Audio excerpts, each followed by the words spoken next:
स्वस्थ रहने के लिए इन स्वास्थ्य आदतों को ज़रूर अपनाएं।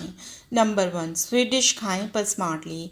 हम सबको खाना खाने के बाद कुछ मीठा खाने का मन करता है। हालांकि हम यह जानते हैं कि रोज़ रोज़ मिठाइयाँ खाने से हमारी बॉडी का फैट बढ़ने लगेगा। तो क्या इसका मतलब यह हुआ कि अगर मीठा खाने का मन करे तो उसे कंट्रोल कर लें? बिल्कुल नहीं। आप हर खाने के बाद स्वीट डिश ऐसी खाएं जिससे कि आपका वज़न भी कम हो। जी हाँ, पुराने समय से हम भारतीय खाना खाने के बाद एक छोटा सा टुकड़ा गुड़ का खाते आ रहे हैं। ना ही इससे सिर्फ स्वीट क्रेविंग पूरी हो जाती है, बल्कि गुड़ हमारे डाइजेशन में भी बहुत हेल्प करता है। गुड़ खाने से लीवर भी डिटॉक्स होता है, जिससे स्किन पर ग्लो आता है। इसके अलावा गुड़ में भरपूर मात्रा में मिनरल्स और एंटीऑक्सीडेंट्स होते हैं, जो हमारी इम्यूनिटी को भी बढ़ाते हैं। क्योंकि गुड़ की तासीर गर्म होती है, तो इसको सर्दियों में खाना बेस्ट होता है। गर्मियों में आप गुड़ की जगह गुड़ का पाउडर यूज़ कर सकते हैं, यानी शक्कर का। गुड़ जितना डार्क होता है उतना ही प्योर होता है।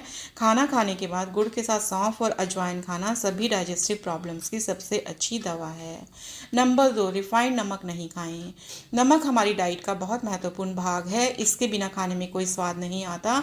पर जिस नमक को हम रोज़ खा रहे हैं उसमें ना तो कोई न्यूट्रिएंट होते हैं, और ऊपर से उसे एल्यूमिनियम और सिलिकॉन जैसी हैवी मेटल्स के साथ केमिकली रिफाइन किया जाता है।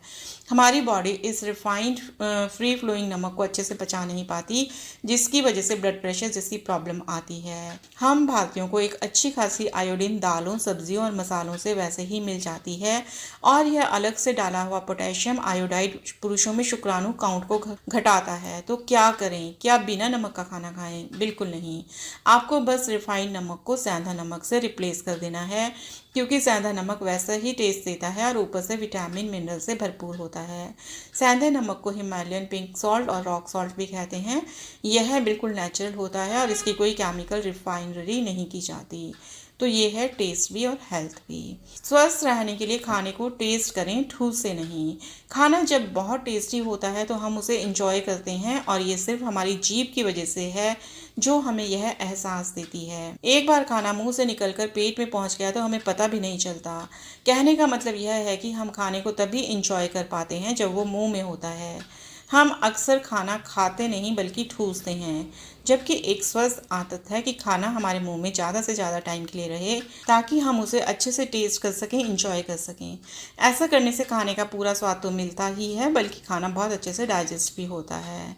हमारा शरीर, हमारा पाचन तंत्र इस तरह से डिज़ाइन है कि 50% से भी ज़्यादा डाइजेशन मुंह में ही हो जाना चाहिए।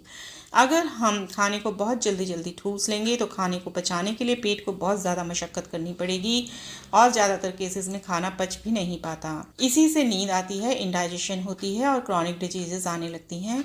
कोई फ़र्क नहीं पड़ता कि आप क्या खा रहे हैं, कहाँ खा रहे हैं, कितना खा रहे हैं।